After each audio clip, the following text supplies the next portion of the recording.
Têkkel Thursday. Welcome to our Têkkel Talk Show live, and to everybody online. We need to apologize again for being slightly over time, but obviously circumstances beyond our control. Yeah, Beric, good evening, and welcome to your own show. It's always nice to chat with you. Lekker, Annie. Yeah, it's always good to be on Têkkel Thursday, so we can't complain. We've got a special guest on the show. It's going to be very exciting. And yeah, thanks, guys. Thanks for tuning in. I see Clayton's already up early evening already. He's shouting out, saying good evening. So welcome. Welcome to you, Clayton. Yeah, guys. It's going to be interesting. Yeah, and to Clayton Smith, I saw him earlier today driving, just giving me a wave there out of his bakkie. So it's good to have him tuned in as well. Ek sien die man werk hard vir sy geld. So is lekker dat hy tyd maak om saans in te skakel hier by die Têkkel Talk Show live. I see Alberic, the Proteas in action again. They left us a little bit short last night. We were hoping that they would pull it through, but at the end of the day, they lost. They came back handsomely. I actually thought that they were going to lose by a little bit more. Again, they're in action tonight, so let's hope that they can really turn it around against I would say, an English side that seems to be a T20 specialist now. They have really good players, and yes, they were just thumping them all over the park last night, eh? It was almost embarrassing to watch at some point, with the way we were bowling. Yeah, these guys, I don't know if we a bit off at the moment. Guys like Shamsi that, we know is at one point was number one bowler in the world, T20 bowler, just been, put all over the park, and it's just sad to see him, and we know what kind of player he is. But in general, I think the highlight for me was Tristan Stubbs. I think, just his knock as a young kid coming onto the fore, and I think he smashed something like 8 or 9 sixes. Just showing his grit and making himself known that look, he's here to be counted for. We're reaching to a stage where guys like Miller and those guys are probably heading towards the end of their careers. And you would look for the next big thing. And Tristan Stubbs definitely looks like he could be the real deal. No, for sure. So for those of you who have your attention divided between the Têkkel Talk Show and the Proteas playing England, normally I say if Quinton de Kock plays well, the Proteas win. And sad to say that he's lost his wicket early, and he's on his bike, and that doesn't spell well for the Proteas. But let's really hope they can get a respectable total and hopefully defend well. But all eyes on the Proteas tonight. But Alberic, it was all discussions about Banyana and their performance. Wow. No rugby. But still, we had a South African national side that I would say, we expected them to do well, but to win the competition against all odds. Really against all odds, Desiree Ellis and her team bringing home the silverware, or in this case, the goldware. What a performance by our ladies soccer team. Fantastic, né? Kyk, kan hulle nie manne wys om die dinge te doen nie, man. Ek bedoel, kyk, they took on the best in Africa, and there's some brilliant teams in Africa on the women's scene, and they really showed, what they're there to be counted for. So to come up with not silverware but goldware is truly fantastic. Really, really proud. Awesome to see Desiree, what she's been doing with the team, and just onwards and upwards from here. For a women's team. No, for sure. And obviously, we're keeping the theme football tonight, but we're not going to lose out on the conversation. We know the All Blacks on their way to South Africa.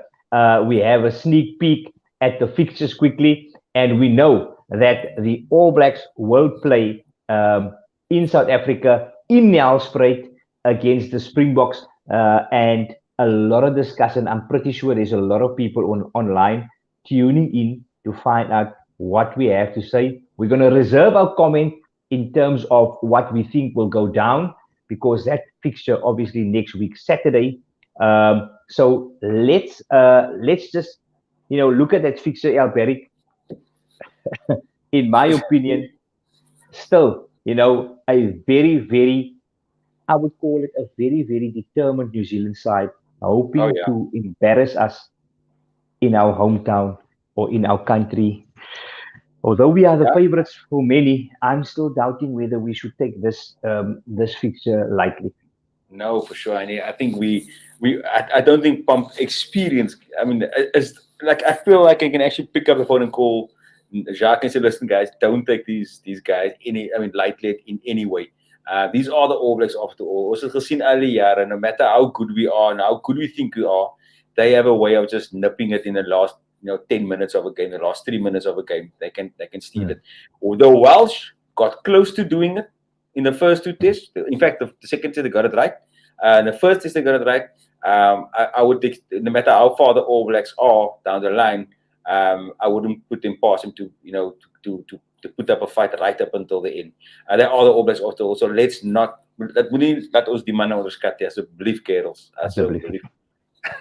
Yeah, so we're not gonna chance our arm to predict anything next week. This time, we're gonna have an in-depth discussion. We'll get an expert online as well to speak to us about what is going to go down between the Springboks and New Zealand.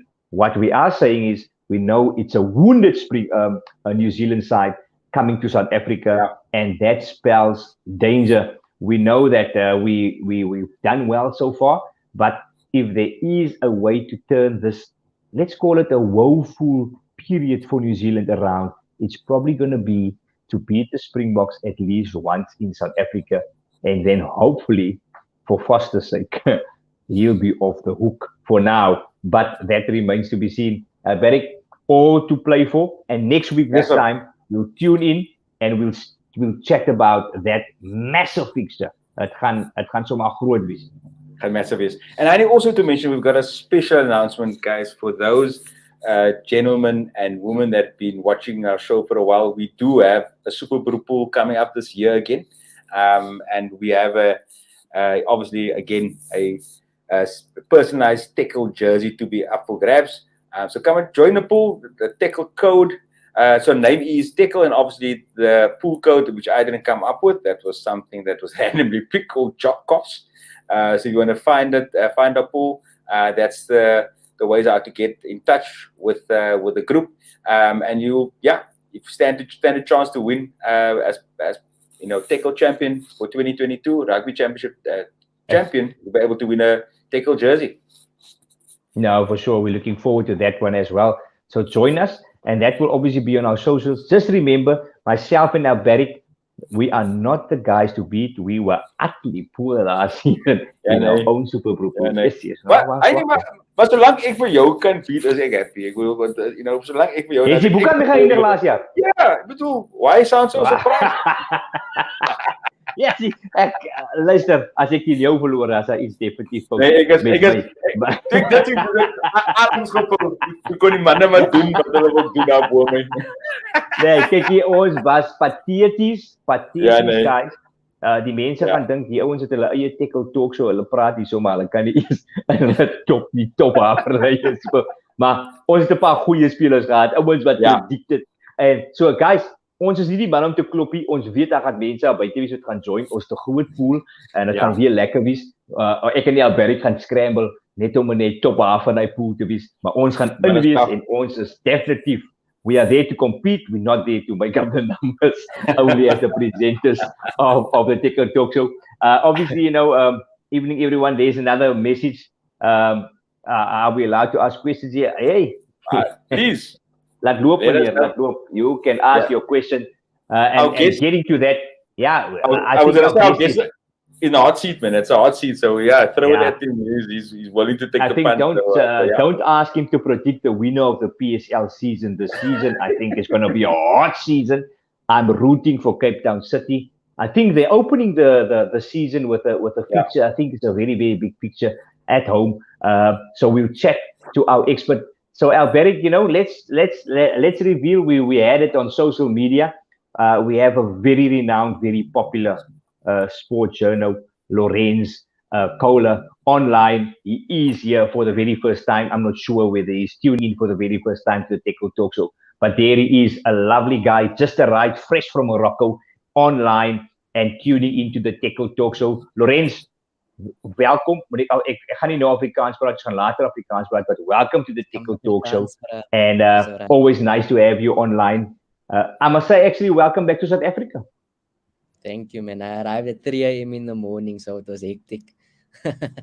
No, for sure. And we will reveal, obviously, a lot of people already know you were in Morocco covering the Africa Cup of Nations, where Banyana walked away with the silverware.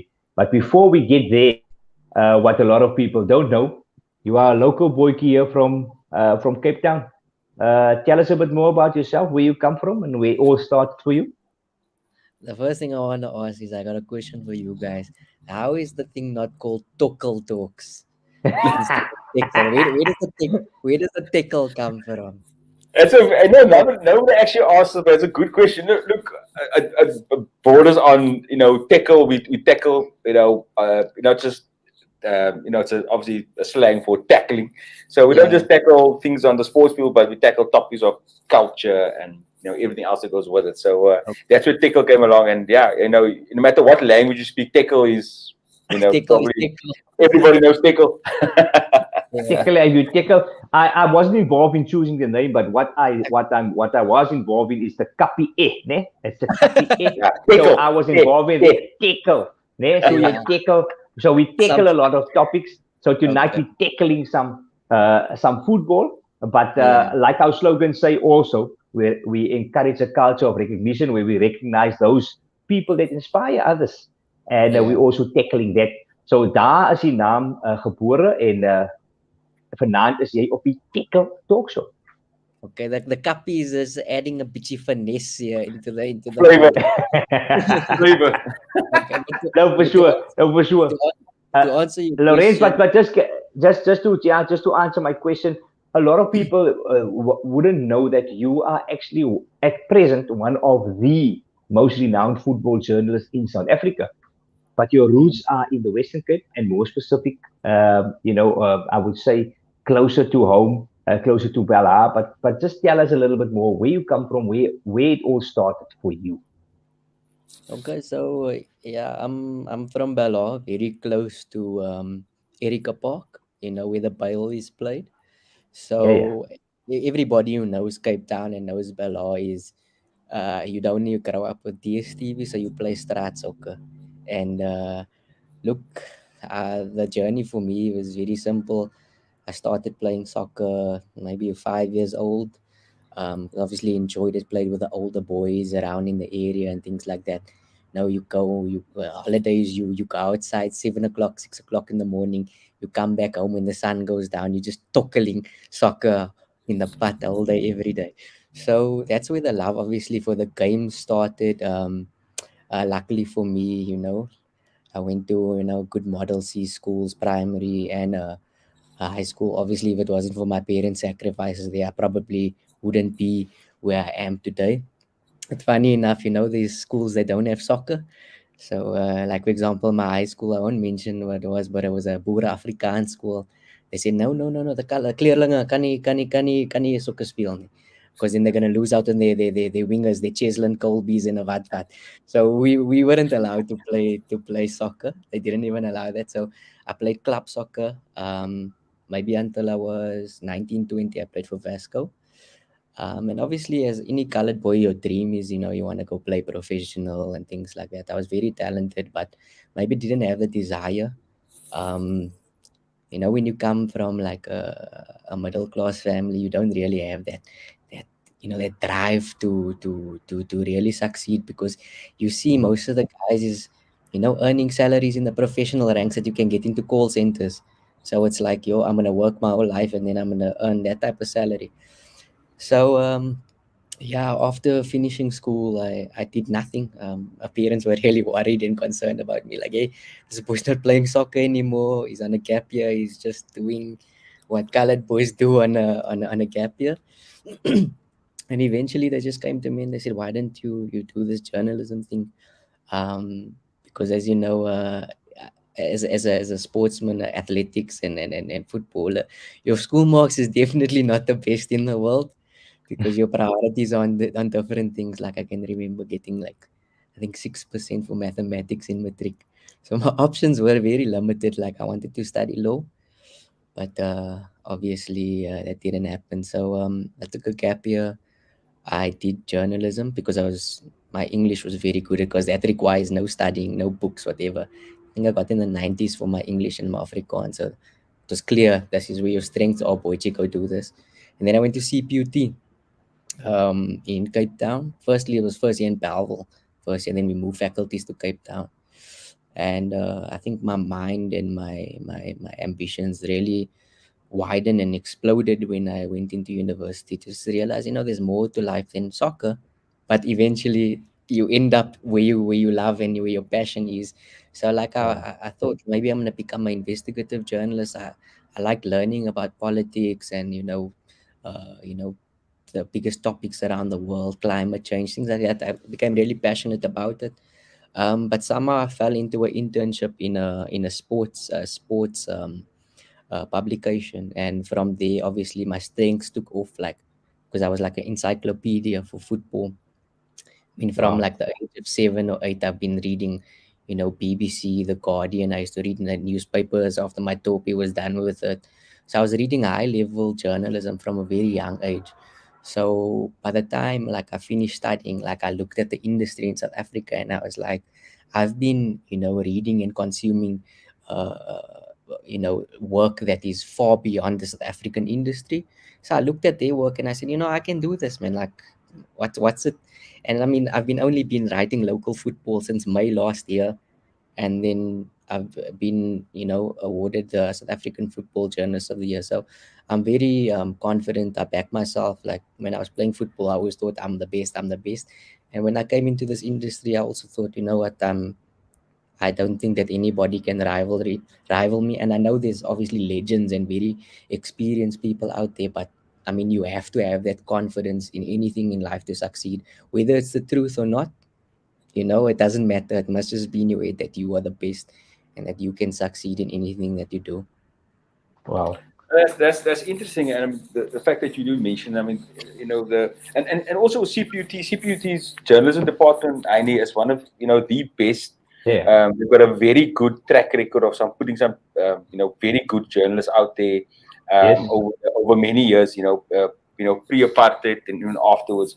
In the Pentec days, though, they were still called Pentec on Babel campus. But with that said, Lorenz, there's obviously a lot of journalists, sport journalists out there. Are there any journalists that you aspire to again that kind of was maybe not necessarily a mentor, but somebody that you looked up to or that you like their writing skills? Is there anybody that kind of stood out for you?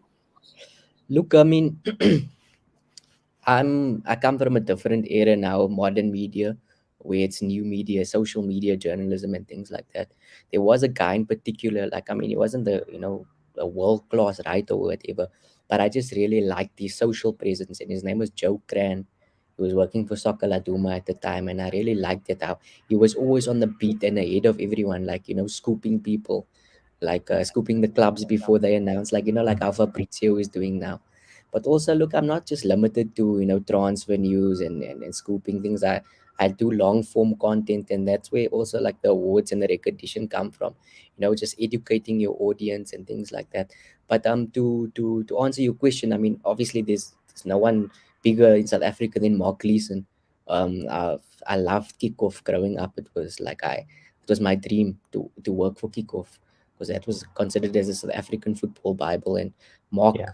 is the goat in terms of knowing everything around football.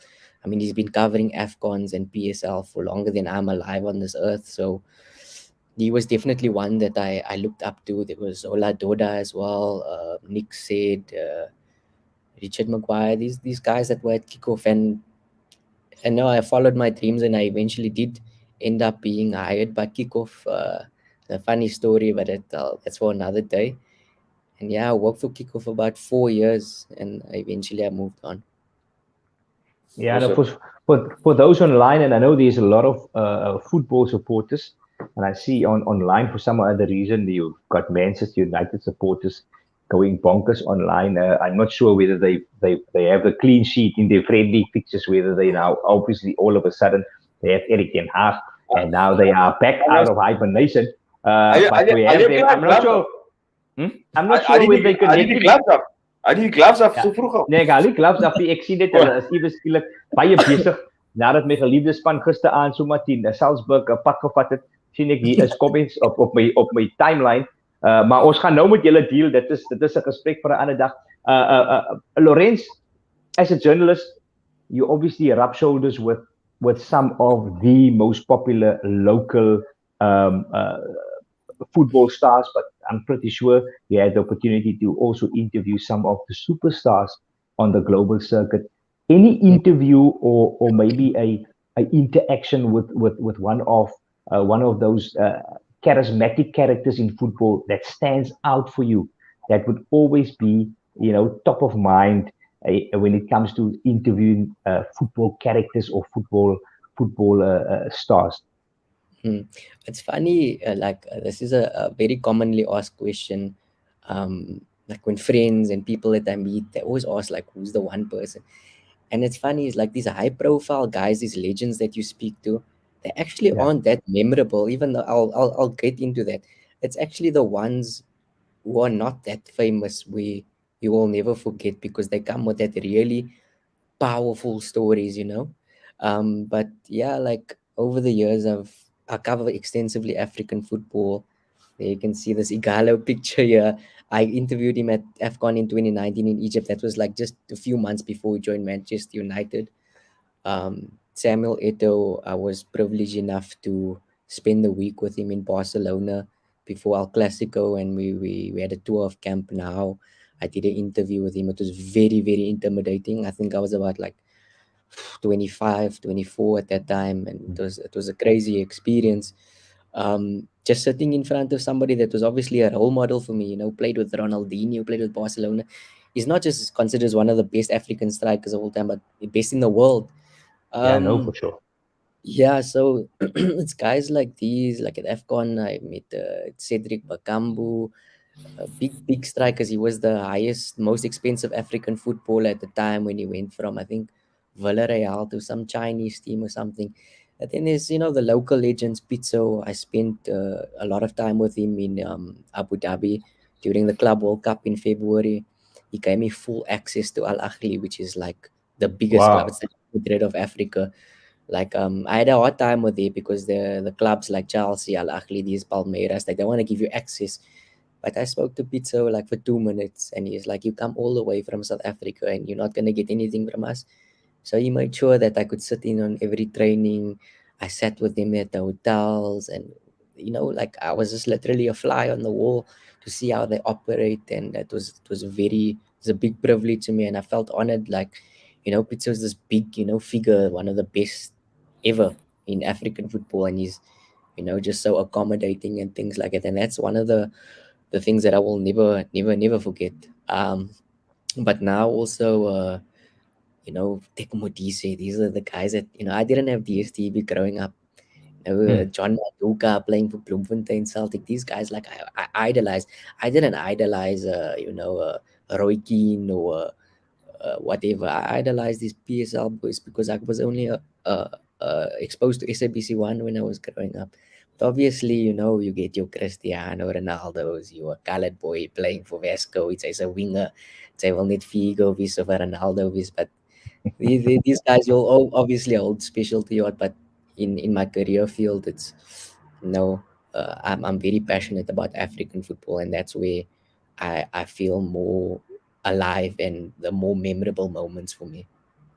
Awesome, and the fact that you're mentioning Africa right now, I mean, you had the privilege of covering Banyana's journey in the African Cup of Nations in Morocco. What was that experience like for you? Oh, it was, if it wasn't for the experience that I've been through, like, covering AFCON in Egypt and going to Tanzania and all these crazy places, I think I probably would have cried and wanted to come home after the first week because it was very difficult. Firstly, you come, it's a very tough journey. You like go from Ower Tambo to Doha, and from Doha to Casablanca, from Casablanca to Rabat.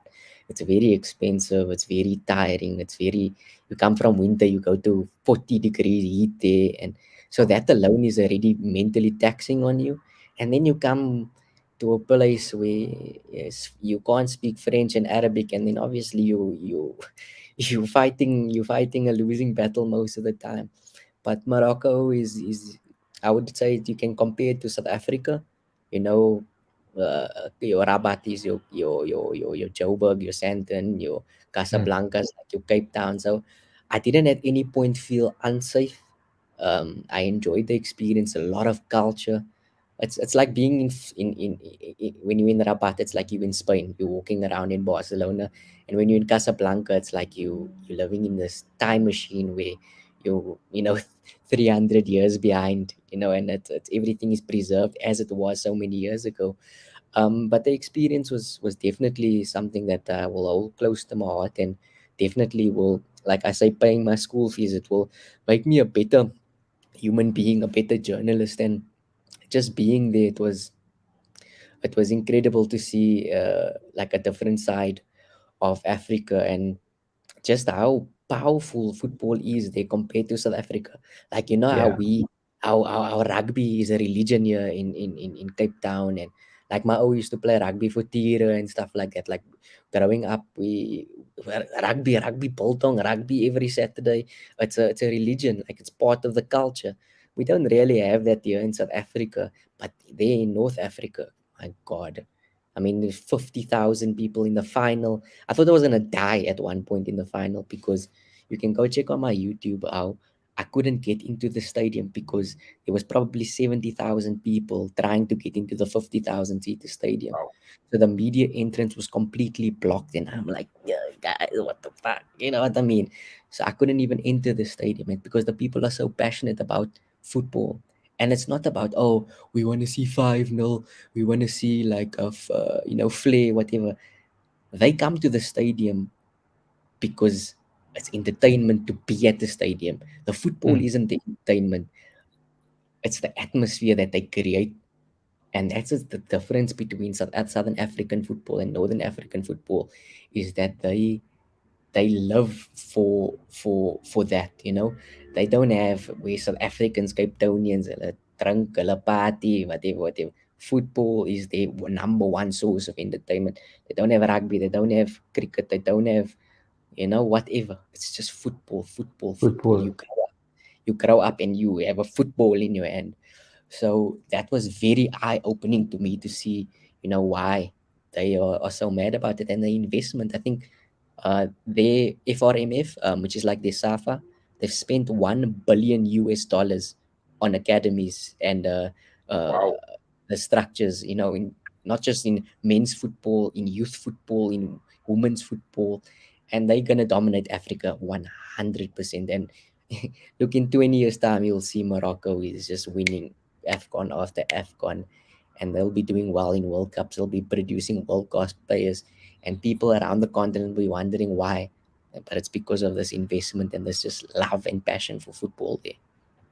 No, for Wow. sure. And we could see the disappointment on the faces and obviously the reactions of the players from Mm, Morocco. Really disappointed because I think they really believed that they were going to pull it through.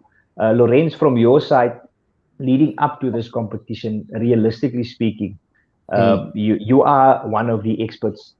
What if you have to turn back the time now? Realistically speaking, what was Banyana's chances of reaching one the playoffs and then doing what they did under Desiree Ellis, coming home with the most prestigious prize, the title? From your opinion, what were their chances leading up to this competition? In my opinion, I had zero doubt that they would come home with the title. And the reason I say that is because there's been so many near misses. There's a famous saying of Jose Mourinho: football heritage. Morocco has no football heritage in women's football, and Banyana did. They reached 5 finals. They've lost all 5 finals. They've reached Olympics. Desiree Interesting. Ellis obviously built on Vera Pauw's foundation and built an amazing team. Might not be the best team in Africa, but it's a great team. It's a very togetherness. I wrote a story in the newspaper of how Auntie Des is this that auntie that keeps you love and the players together and happy and that unified, that feeling that they will die for each other on the pitch. And they had obviously a boost in confidence having beat Nigeria twice. And then Mm. obviously in the first game they also beat Nigeria, and I think Nigeria's won 8 of the 11 or 8 of the 12 AFCONs for the women's game. So once they beat Nigeria, I think that gave them that thing like our time is now. And the players also, not only did they want to win it to command that respect from the rest of South Africa, which you can see is happening now, but also they know that the South African public needed this for so many reasons. When we're paying 27 rand for petrol, ons het niks kraggie. We can't even watch the game sometimes, and we just needed a distraction to be happy, to feel something other than complaining about the government, complaining about this and that, complaining about drugs, about unemployment. They knew that we we needed this, you know what I mean? And that was the motivation, not just, as from a sporting perspective of we want to win a trophy or we want to win money. They knew that this is something that could unify South Africa, and again, and that is more powerful than, oh, we want to win the trophy in our home country because we're playing at home. It was just a stronger message. You guys will remember 1996 AFCON. Bafana wasn't the best team, but it was Mm. that heart and that passion and that desire, Commitment. the commitment, like we are playing for our country. Mm. And you could see that in every time you interacted with Des, like she cried, like we really want to do this. And every time she said, this is for South Africa. And that's that like emotion and that connection that you develop with the national team, which we've lost with Bafana. The Bafana players is all superstars here in the PSL soft life, driving Mercedes, whatever, whatever. Where these Banyana girls are grafting just to put food on the table. Do you know what I mean? So, and that was the 96 team. They were playing for their lives, they were playing for their families, they were playing for pride. And I think we've lost that with Bafana because of the money that is in the game right now. They're happy with their mochi, their GC, their GTIs and things like that. And they don't really play with that heart, and that will make you like people cry after Banyana play because they really play with that heart. And so, just to answer your question, I never had a doubt that they would win the trophy because I had some financial issues. I had some financial issues leading up to the thing where people said, you don't need to go. It's fine. And I said, no, I'm going because they're going to win. And I took money out of my own pocket and I paid for my plane ticket, my hotel, and things like that. So Well I worth just, I knew it. And I said, when I left the country, I said, I'm going to Morocco to write history. And 2 weeks later, I told you guys we will come Unbelievable. back with the trophy. awesome. I guess that is why some of us are experts and others are not.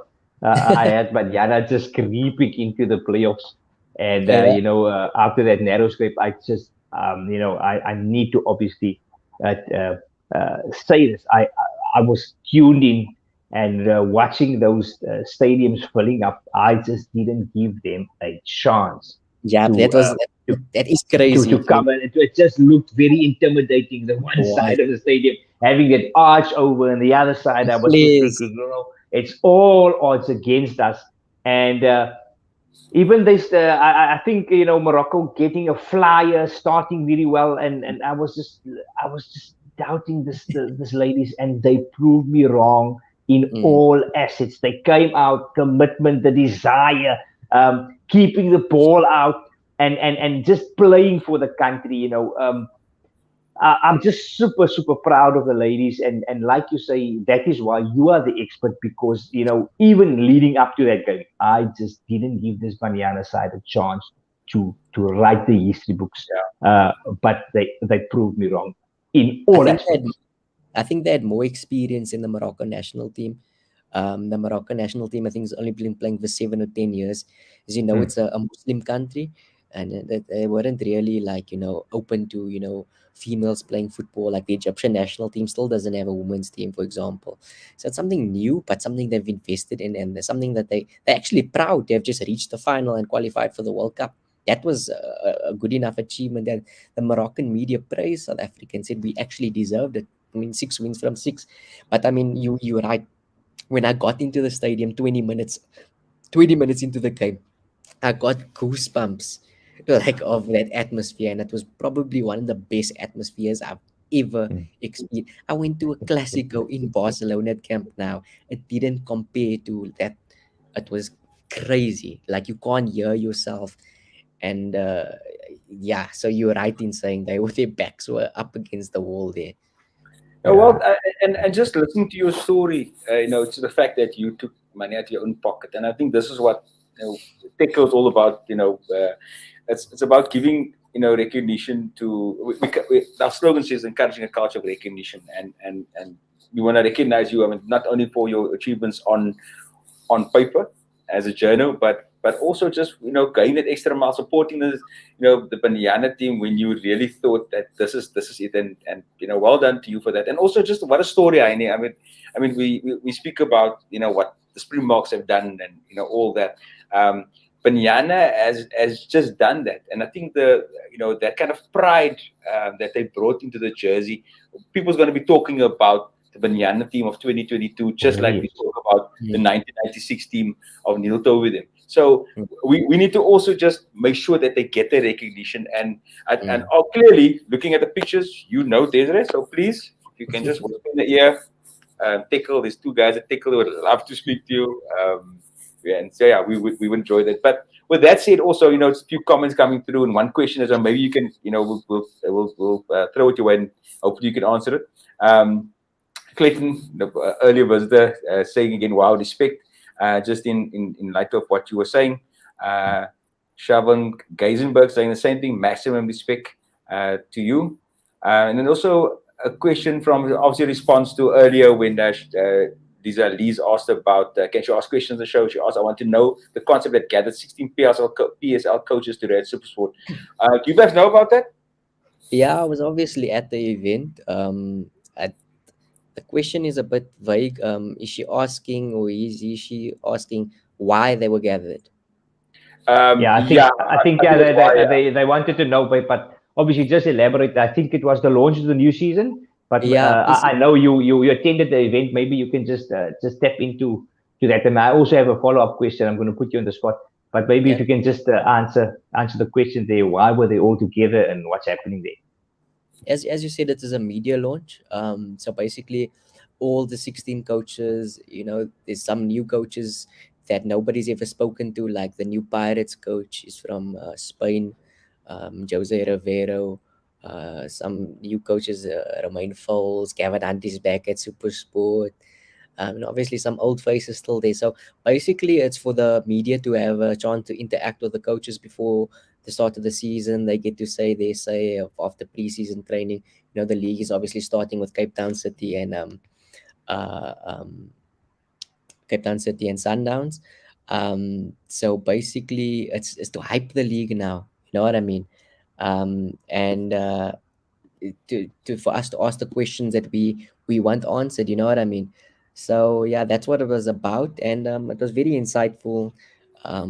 Obviously, the content will come out from all the media over the next few hours and whatever, and tomorrow before and the weekend. So yeah, it was just for the media to interact with the coaches, and some of the captains were also there as well. Actually, all 16 captains were there as well. Fantastic. So, Range, you've obviously spoke to some of the coaches, and then you've put your hard questions to see exactly where they are in terms of their frame of thinking going into which Mhm. I feel is going to be a much more competitive season. Notwithstanding the top, but I think the middle part of the lock, we will see maybe a few teams being more competitive. From your Yeah. opinion, apart from Sundowns and the big guns like Pirates and Chiefs, um, underdog or outside horse, who do you reckon is going to be that team this season that's going to rock the boat for some of the big sides this season, given the new additions, not only in players, but also in personnel when it comes to coaching and management? Yeah, it's a tough one because Cape Town City, I'll always back them because they're a well-run club. But I mean, they're gonna play CAF, they're gonna play CAF Champions League football. And like I said, you try to go to Morocco or Algeria, no, go play a game, come back to Cape Town. play another game. You in your chops. You in your Yeah. chops before that game. So for me, I think that's gonna be a big ask for them to You challenge you've me. got first-hand experience of that. I would assume. Yeah, you don't want to do it. You don't even want to just go there for sightseeing. Now you must still go tackle a game for 90. No, it's tough. It's tough. It's tough. Imagine going to Congo where they intimidate you there and you get all the shenanigans and stuff. So I think, look, the teams that will obviously be looking to compete would be, I think Gavin with Super Sport will make some wonders there. Chiefs and Pirates, obviously they have an obligation to challenge the season.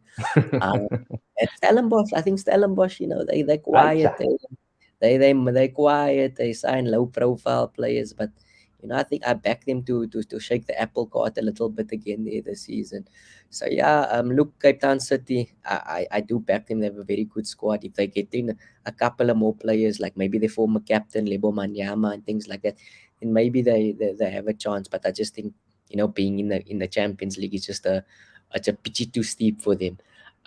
But yeah, if I Is had that to what they pick, call it in our terms as well? You mentioned that the Champions League, it's the best of the best in Africa, and so that is the term when we speak Champions League, jy weet, dan kan dit geval net weer die ligte gaan aan, wat beteken weer Chelsea gaan en hy kompetisie verloor.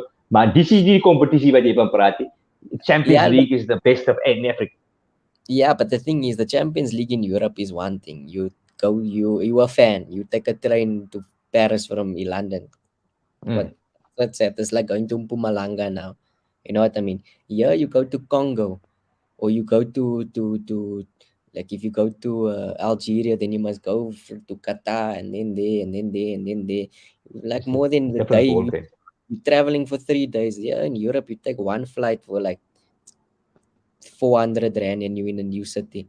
So it's a very different challenge.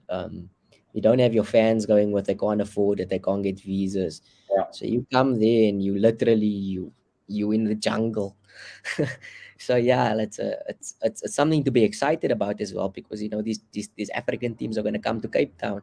So I urge all Cape Townians to really support Cape Town City in the Champions League, not just only in the league, because it's something very special. And when you become more acquainted of these big clubs in Morocco and Egypt and whatever, it's actually a very high level of football, and I think a lot of people will enjoy it compared to playing the minnows in the PSL and things like that. You know what I mean?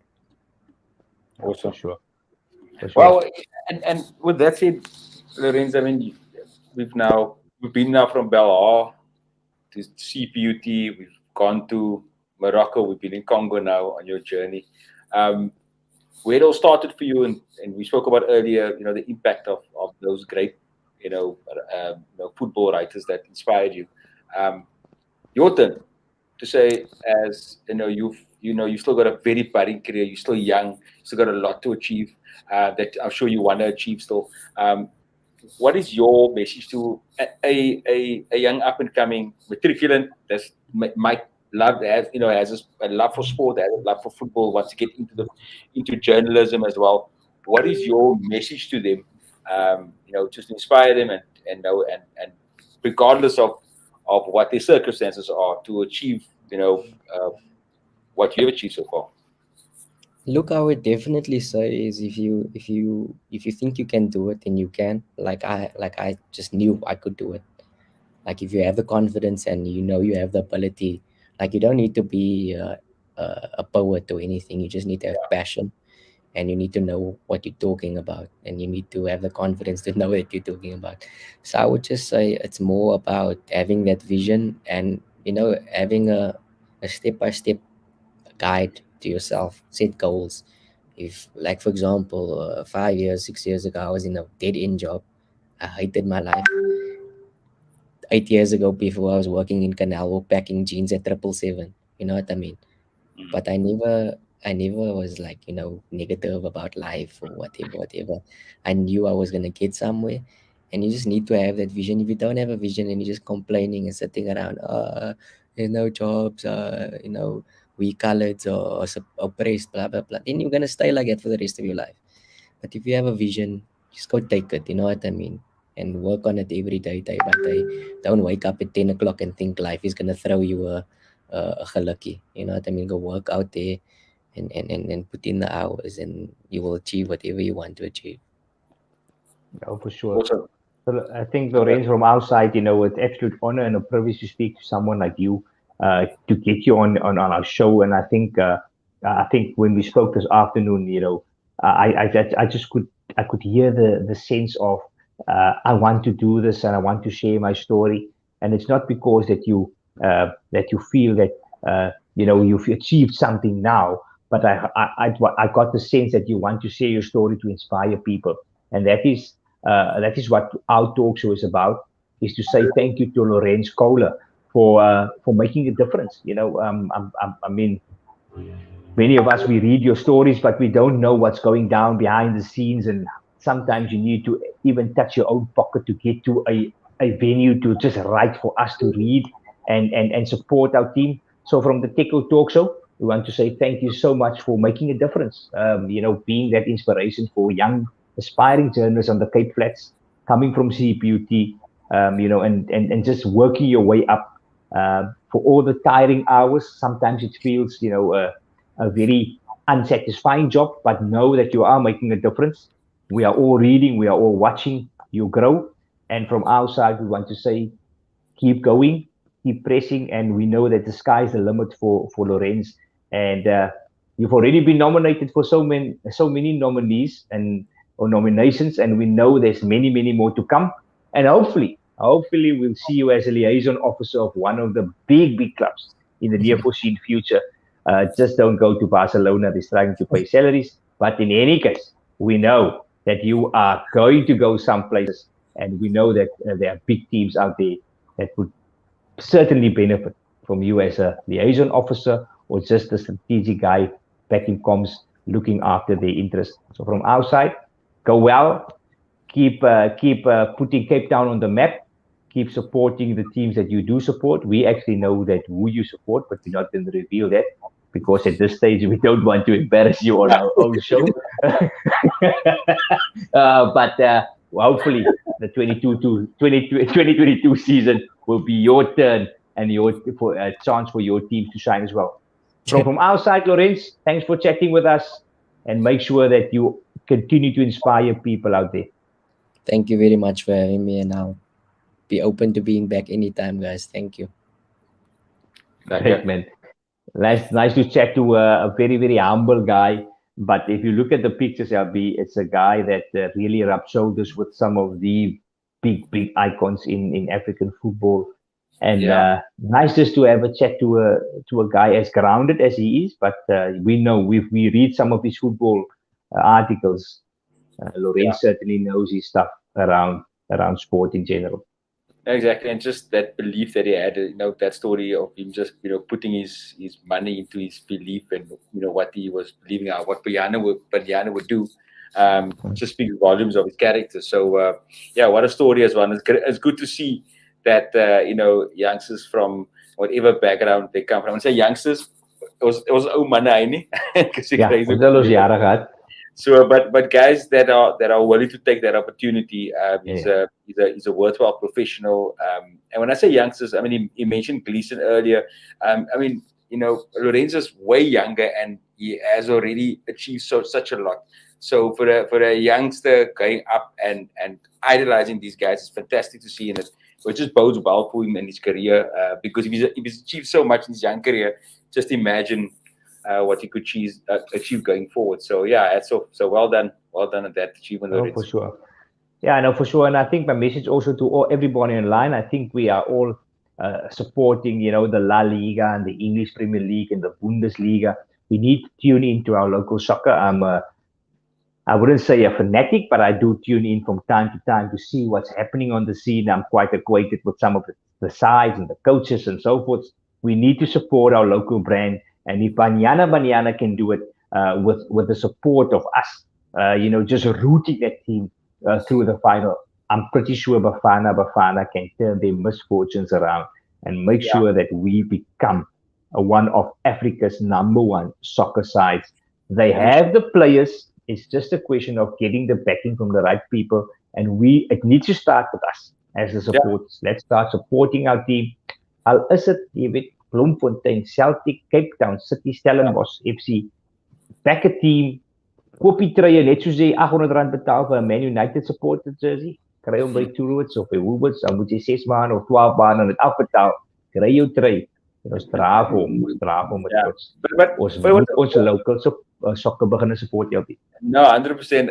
But I also liked, and at some point we'll probably have to get on the show again, because he has a lot of insight, especially with regards to what he mentioned about Bafana and where they position. I mean, he knows it better than what we do in terms of what these guys are worth and in terms of what they do on the field. Here's Banyana that showed they can do magic just with far less probably. And it's probably debatable. I want to get my stats right, but if you look at what the Bafana team is getting, it's I'm sure they can, with half the passion they can of what Banyana does, I'm sure they can achieve so much more. So it's hopefully that spills over to the men's team, and hopefully they can get back to the glory days of old. No, for sure. And I know there's a lot of Premier League fanatics online. Next week, we will probably zoom into some of the transfer news. Let's just allow the transfer window to just get some stability. A lot of questions I hear was, who do we feel is one of the biggest signings in the English Premier League? Obviously, we think it's Haaland playing for Manchester City. And then I believe Richarlison moving from Everton to Tottenham Hotspur might just add a lot of value to Tottenham in its totality. For now, we're going to reserve our comment about all the signings that Chelsea is trying to make, and we're going to reserve our comment also about Nunes, the big signing for Liverpool. Let's just allow Liverpool and Manchester City this weekend to cross swords and see how these two teams, and I think it's going to be the best two sides of both teams crossing swords, and hopefully both Pep and Klopp will have a better understanding of where they are in terms of their starting or running 11 going into the Premier League. So a nice soccer debate. I'm pretty sure there are a lot of people would want me to say Erik ten Hag and Manchester United well on their way. A clean sheet in their friendlies, apart from the draw against Aston Villa. They are moving in the right direction.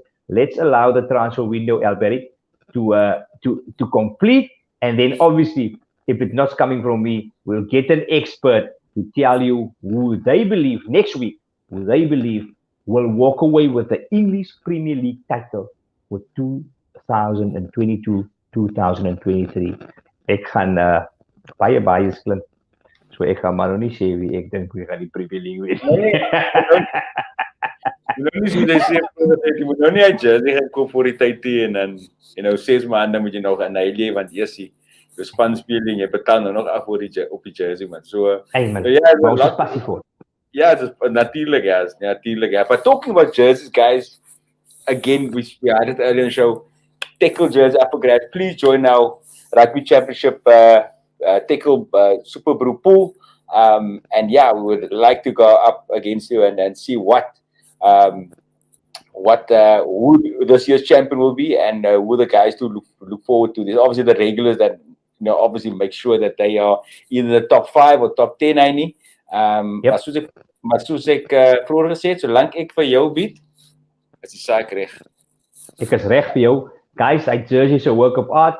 Ons het hom tans aan hier so on show. Julle kan nie veel van dit sien nie met die wonderlike reënboogstrepe, en dan ook het ons hom aangehad by die Abbotsdale en Westbank Derby. We had the jersey on at our Swartland six-a-side competition, and we also wear the jerseys to all the events we attend. It's just a work of art with your name behind it. So let's just get your names into that Super Brew pool and make sure that you compete against the very, very best rugby pundits out there to see who walks away with a Super Brew title for 2022. Daar is ons WhatsApp line net weer 0652188511. We had a lot of rugby pictures coming through. We will show some of them, but to the build up to the Nelspruit game, All Blacks, get that WhatsApps coming through. Yeah. Next week we chat a lot of rugby again. It was Cape Town Stadium, and then obviously we are building up to that big game when we take on the All Blacks in Nelspruit in Bambela. Next week we'll have a chat about that as well, LB. Any last words from your side? It was a very, very insightful discussion. Ek voel sommer reg vir die PSL seisoen. Yep. Ik hoop Lorenz het met ik nou voor Desiree geëist, post geposteerd, WhatsApp groep. Als ik op zijn WhatsApp groep, Desiree, dat is twee mannen wat graag die mannen. But with that said, I know we've got not one but two guests on our show next week, so it's going to be exciting. A lot of people would love them. Yeah, it's going to be exciting. I'm not going to mention that. We'll announce it in this week to come. Ja, nee, verseker. Ek moet net kyk of die screen groot genoeg is om 4 mense op gelyktydig of alles moet ek nou tot by jou ry om in die studio te sit. But guys, next week we'll have a split screen speaking to 2 very popular people. So until next week, let's keep riding that wave. I'm pretty excited to see how far the Proteas have come with the current score, and hopefully the game will last and go up until the 20th over in the innings. Clayton wat daar so net weer sê, hy sal mooi lyk met hy Têkkel jersey. Nee, verseker, hy sal verskriklik baie mooi lyk op hy Têkkel jersey. Ons weet natuurlik dat die Têkkel jersey nommer pas aan die Clayton Smith sal sit. Een van ons groot ondersteuners. En Clayton, vir jou en jou familie wil ons net baie dankie sê dat julle elke donderdag aand inskakel. En ons wil ook vir jou pa baie sterkte toewens waar hy aansterk na 'n klein operasietjie. So dra ons groete oor aan hom. En ons weet dat jy in hy Super Bowl crew saam met ons gaan wees. Ek is nie seker hoe ver jou rugby kennis gaan strek nie. Maar ons gaan jou natuurlik toelaat om saam met ons Super Bowl te speel. So tot volgende week donderdag, Clayton, en aan almal online. Guys, dankie dat julle ingeskakel het. Thanks so much for tuning in. To Lorenz Köhler for joining us. And then to you, Albert. Is alles nog lekker so aan julle kant? Daar's geen koue front en load shedding nie. En by my is die ligte altyd aan. Hulle sê die ligte brand, maar daar's niemand by die huis nie. Laat goed gaan. Tot volgende week donderdag. Alles wat mooi is. Stay safe. And regards to all. Cheers.